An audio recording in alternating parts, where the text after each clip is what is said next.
Spoken English শেখা শুধু শব্দ মুখস্থ করার বিষয় নয়, এটা এক ধরনের সচেতন অনুশীলন।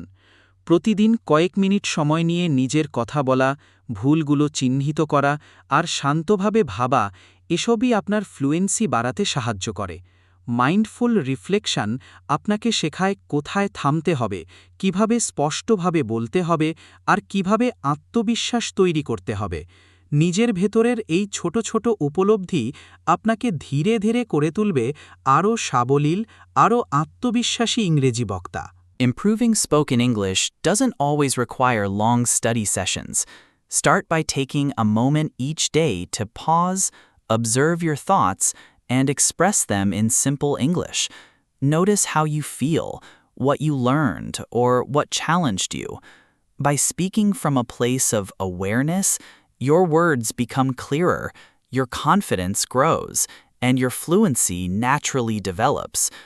Consistent mindful reflection makes every day an opportunity to strengthen your spoken English. Would you like me to summarize this in another way?